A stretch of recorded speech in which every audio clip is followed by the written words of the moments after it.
नमस्कार दोस्तों, मैं जेके चौरसिया स्वागत करता हूं आप सभी साथियों का आपके अपने चैनल एक्सीलेंट गुरुकुल में। दोस्तों, आज के इस वीडियो में हम लोग देखने वाले हैं रदरफोर्ड का परमाणु मॉडल। इसे कहा जाता है परमाणु का नाभिकीय मॉडल। आप लोगों की अप्लाइड केमिस्ट्री में एक क्वेश्चन बहुत बार पूछा जा चुका है, तो इसलिए ये बहुत ही महत्वपूर्ण प्रश्न है। आप लोग इसे बहुत अच्छे तरीके से देखें। अब ये है क्या, जो आपके ब्रिटिश वैज्ञानिक थे रदरफोर्ड, इन्होंने क्या किया था, अल्फा कणों के प्रकीर्णन के प्रयोग से प्राप्त जानकारी के आधार पर अपना एक मॉडल दिया, और वही मॉडल कहलाता है रदर रदरफोर्ड का परमाणु मॉडल या नाभिकीय मॉडल। इन्होंने बताया, रदरफोर्ड द्वारा प्रस्तुत मॉडल के अनुसार इन्होंने जो बताया कि परमाणु जो है वो अति सूक्ष्म है, यानी बहुत छोटा है, गोलाकार है तथा विद्युत उदासीन कण है, यानी विद्युत का उदासीन कण है, और जो दो भागों से मिलकर बना हुआ है। दो भाग यानी पहला जो इन्होंने बताया कि इसमें पहला जो है वो धनावेशित नाभिक, और दूसरा जो है नाभिक के बाहर का विशाल क्षेत्र जिसमें इलेक्ट्रॉन रहते हैं। नाभिक के बाहर का वह विशाल क्षेत्र जिसमें इलेक्ट्रॉन रहते हैं।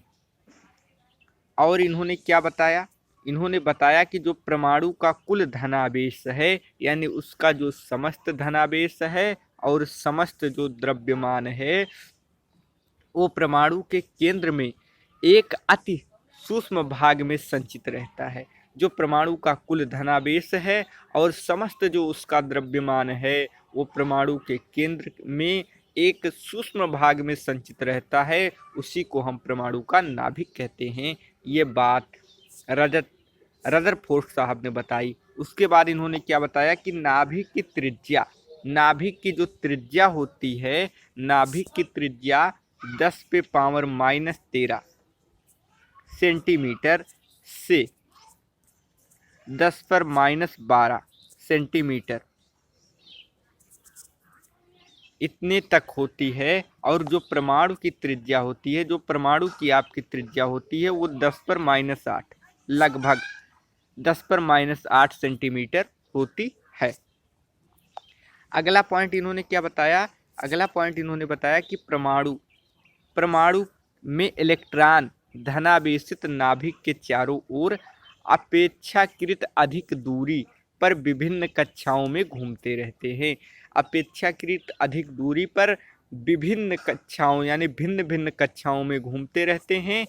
तो ये जो कक्षाएं हैं, इनके बारे में हम अगले वीडियो में यानी आगे हम इसके बारे में विस्तार से अध्ययन करेंगे।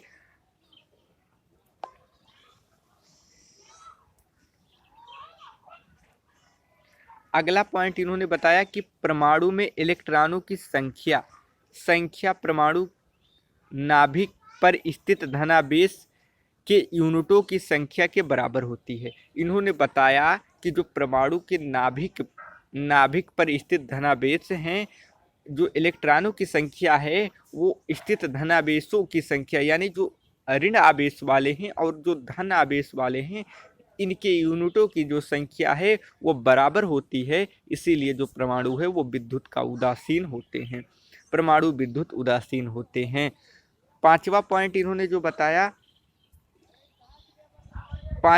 इन्होंने बताया कि इलेक्ट्रॉनों पर धनावेशित नाभिक आकर्षण बल आरोपित करता है। जो आकर्षण बल है वो आरोपित करता है, परंतु इलेक्ट्रॉन नाभिक में नहीं गिरते। इन्होंने बताया कि जो इलेक्ट्रॉनों पर धनावेशित नाभिक आकर्षण बल आरोपित करते हैं, परंतु जो आपके इलेक्ट्रॉन है वो नाभिक में नहीं गिरते, क्योंकि इलेक्ट्रॉनों के परिक्रमण, जो उनके रोटेशन है, जो उनकी गति के कारण उस पर एक अपकेंद्र बल उत्पन्न हो जाता है। अपकेंद्र बल के बारे में आप लोग फिजिक्स में अच्छे से पढ़े हुए होंगे। अपकेंद्र बल नाभिक के आकर्षण बल को संतुलित कर देता है, और इसी के कारण क्या होते हैं, वो गिरते नहीं हैं। लेकिन अब इसको क्या कहा गया दोस्तों, रदरफोर्ड के इस मॉडल को सौर या ग्रेही मॉडल भी कहा गया। सौर मॉडल या ग्रेह मॉडल भी कहा गया। तो अगर आपको ग्रेह मॉडल या सौर मॉडल या नाभिकीय मॉडल या रदरफोर्ड का परमाणु मॉडल के बारे में आपसे पूछता है तो आप इसके बारे में लिखेंगे। अगला पॉइंट क्या था? रदरफोर्ड के परमाणु मॉडल के दोष, इनमें क्या क्या कमियां थी जो इन्होंने मॉडल तैयार किया। तो आप देखेंगे, एक थे क्लार्क मैक्सवेल। इन्होंने वैद्युत गतिकी सिद्धांत के अनुसार, इनका जो सिद्धांत था वैद्युत गतिकी का, कि एक गतिशील विद्युत आवेशित कण निरंतर प्रकाश का उत्सर्जन करता है। इन्होंने बताया था कि एक जो गतिशील विद्युत आवेशित कण है वो निरंतर प्रकाश का उत्सर्जन करता रहता है, जिससे उसकी ऊर्जा लगातार कम होती जाती है। मान लो आपके पास 20 रुपये हैं और आप इसमें से एक एक रुपये निकालते रहेंगे तो एक स्थिति ऐसी आएगी कि आपके पास एक भी रुपये नहीं बचेंगे। तो वही कहने का मतलब उन्होंने बताया था कि अगर इस तरह वो प्रकाश का उत्सर्जन करता रहेगा तो उसकी ऊर्जा लगातार कम होती जाएगी और इसके फलस्वरूप इलेक्ट्रॉन की कक्षा की जो त्रिज्या है वो लगातार कम होती जाएगी, छोटी होती जाएगी। जैसे आप फिगर देख रहे हैं, ये है नाभिक, ये है नाभिक और ये है इलेक्ट्रॉन। तो ये जो त्रिज्या है, ये मान लो इतनी बड़ी है तो फिर कम होगा तो छोटी होगी त्रिज्या, फिर त्रिज्या छोटी होगी। तो इस प्रकार, और अंत में क्या हो जाएगा? अंत में इलेक्ट्रॉन नाभिक में गिर पड़ेगा और नाभिक में गिरने का अर्थ हो गया कि परमाणु का विनाश हो जाएगा, परमाणु के अस्तित्व का अंत हो जाएगा।